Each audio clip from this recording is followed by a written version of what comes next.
Welcome to Agam's lecture series, a lecture series designed to bring learning to the comfort of your home. We continue today with our lecture on General Biology 1, GNS 132 stroke 330, and we're in part 5 of our lectures. We're going to look at reproduction in mammals. We are mammals. Man is a mammal. I want to deal with that because it concerns us. Now, mammals are said to be viviparous. Simply, it means that mammals give birth to their young ones alive. They don't lay eggs. So many other animals lay eggs, but mammals are what? Viviparous. They give birth to their young ones alive. We are going to look at the mammalian male reproductive system of mammal, the male reproductive system of mammal. We'll eventually look at the picture, but we'll look at the description first. Now, the male reproductive system consists of two testes, two roundish testes, enclosed in a sac called scrotum. This scrotum is attached. This testis is attached to the scrotum by a muscle called gubernaculum.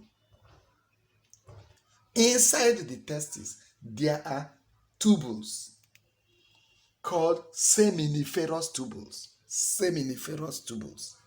They are the producers of the sperm in man. When these sperm are produced, they are stored in the epididymis.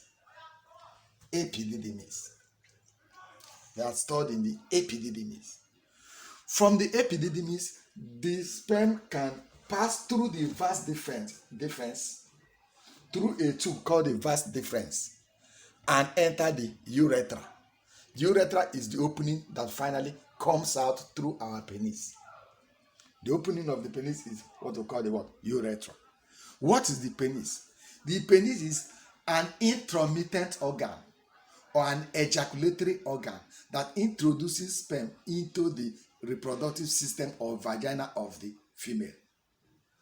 Is an intromittent organ. What makes the penis to come erect? Sexual play will cause blood to flow into the penis. When blood flows into the penis will stand what? Erect, so that it can be able to deposit sperm into the vagina of the female. The fluid that the sperm is a living cell that has a head, has a cell body, and has a tail with which it swims.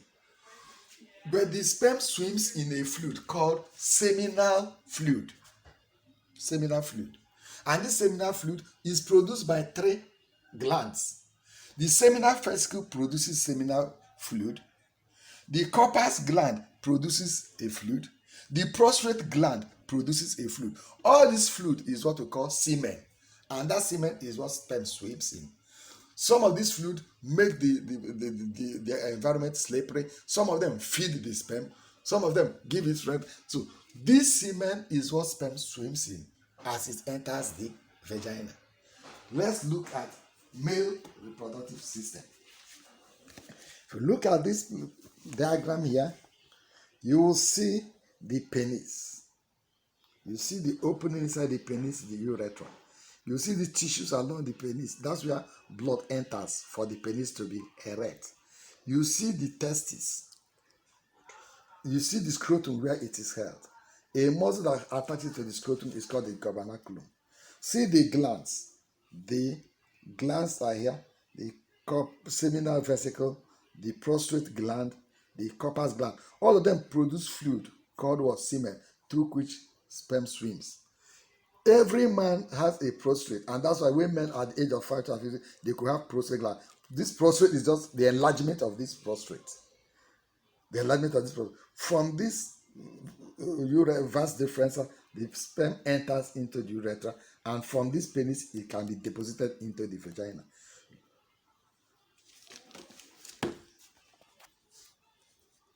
We can now look at the female reproductive system. And now look at the female reproductive system. Before I go into that, let me also tell you that males have hormones. There's a major hormone produced by man, and that hormone is testosterone. Testosterone, the female reproductive hormone, is responsible for the development of secondary sexual characteristics in men. What are these secondary sexual characteristics? Deepening of the voice, mustache in the face, hairs in the armpit, enlargement of the sperm. These are secondary sexual characteristics, and it's the result of the male hormone testosterone to develop them. And this secondary sexual characteristic comes in boys at the age of between 13 and 15. In girls, it could be earlier, but in boys, it averages between the ages of 13 and 15. Let's now go to the female reproductive system. The female reproductive system of man consists of a pair of ovaries. Ovary. A pair of ovary. Ovaries is the plural. This ovary produces the egg or ova, and each ovary produces egg. At times, the eggs are produced, one ovary produces this month, alternatively, the next month, another ovary produces. There could be a time when two of them produce, and it could result in twins. For identical twins, one egg could be produced, and when it's fertilized by sperm, it divides into two. And such one produces identical what? Twins. But if two eggs are produced at the same time and fertilized by two different sperms, they can result to twins. But those are fraternal what? Twins. They are just like any other members of the family. But what is important to us to look at the detail of the female reproductive system. We said we have a pair of ovaries that produce the egg or ova. When they produce it, the release of the egg that is produced by the ovary is called what? Ovulation. And man produces, a woman ovulates once every 28 days, what we call the menstrual ovarian what? Cycle. Man ovulates once every 28 what? Days, but it varies, but the average is what? 28 days. The hormone responsible for ovulation is called estrogen. The hormone responsible for what? Ovulation. When eggs are released by the ovary, they enter a funnel-like shape called fallopian funnel.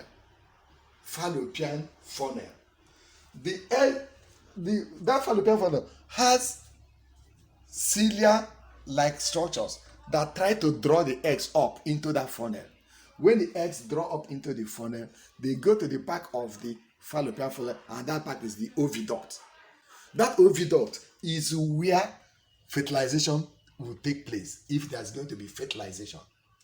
That's where it will be. If fertilization does take place in the oviduct, the fertilized egg now becomes a zygote, because it's now a union between male gamete and female what? Gamete. That zygote will travel down to the uterus, otherwise called the womb. In the womb, it will now be planted to be growing. The hormone responsible for implantation of the embryo is called progesterone. Progesterone is normally regarded as the pregnancy maintenance hormone.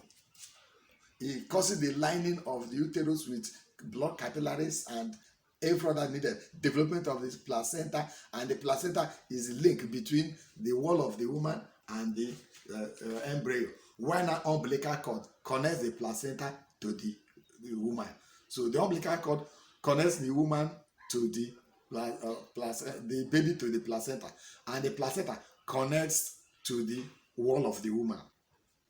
Now, what is fertilization? The union or fusion between the sperm and the what? Egg or ova is what? Fertilization. Where does it take place? It takes place in the oviduct of the female. Now, I'm going to describe to you the events of fertilization. During sexual copulation is the sexual act between man and woman, otherwise what we call sex in local parlance. What normally happens is that the male intromittent organ penis will be introduced into the vagina of the woman, passing through the cervix. It will deposit the sperm with the semen. The sperm swims through the cervix, through the uterus, to the oviduct. If there's already egg in the oviduct, fertilization will take place in the oviduct, and the fertilized egg, which is now an embryo, comes back down into the womb or uterus, where it is implanted by the preparations already made by the progesterone. A placenta develops from where umbilical cord connects the placenta to the baby, through which the baby feeds, excretes, and breathes, as the case may be, as it's developing. Now, once the fetus is implanted, fertilization is completed, and the pregnancy starts developing. The period of pregnancy is called the gestation period. The period of pregnancy is called what? Gestation period, which is 9 months. And is broken in medical plan into 3 months. First trimester, second trimester, third trimester, 9 months. When the 9 months is completed, the next thing is for labor to set in. Labor is rhythmic contraction of the muscles of the pelvic region of the woman to break the amniotic membranes, so that the amniotic fluid will come out, so that the fetus will come out, coming out first with the head, so that the head will create enough space and the rest of the body will follow. That contraction of the pelvic girdle that breaks the embryonic membranes for amniotic fluid to come out is what we call what? Parturition or labor. And the coming out of the new fetus is what we call what? Birth. And immediately after birth, parental care will take up, because the woman will take care of the baby. If the milk will be secreted, there's hormones responsible for the secretion of those milk for the child to be what? Developing. And the child can now be nursed to adulthood. There is occasions whereby sperm is introduced into the female animal, so that fertilization will take place inside the female, but the sperm is introduced artificially. That's what we call artificial insemination or in vivo. But at that, you can bring the sperm into a test tube and bring the egg into a test book, so that fertilization will take place in test book, and you later plant it into the woman, or you put it in the incubator to develop. That is in vivo fertilization, otherwise test tube babies. Then we have plant cultures. This is the growing of plants in culture media. That culture media will contain all the nutrients required by the plant, so that you have a bottle you think is water, is a culture media where you put all the nutrients and put a plant there, and it's growing in your parlor or in the laboratory to take care of the laboratory. That's culture media. We have major elements and minor elements in that culture media. And the plants grow in 2 ways. They grow upwards, apical growth, and they grow downwards. Growing of plants towards the top only is called apical growth. It grows only at the tip of the shoot and at the tip of the root. But in animals, growth takes place in all directions, and is called intercalary growth. Factors that influence growth in animals include presence of water, oxygen, hormones, nutrients that affect the rate of growth. The rate of growth can be determined using an instrument called oxonometer. And there's auxins in plants that help in plant growth. Auxin indoacetic acid, auxin gibberellin, auxin cytokinin, auxin ethylene, auxin abscissine. Abscissine makes leaves to fall. Ethylene makes fruits to ripen. Cytokinin for cell division. This one for cell elongation. This one for cell division and multiplication. These hormones help plants to grow. Thank you for this lecture. If you are thrilled by this lecture, just click on the red button. I remain subscribed by clicking on the red button. I remain your lecturer, Agama, and I'm waiting for you in our next lecture, which is part 6 of these lectures. Thank you and God bless you.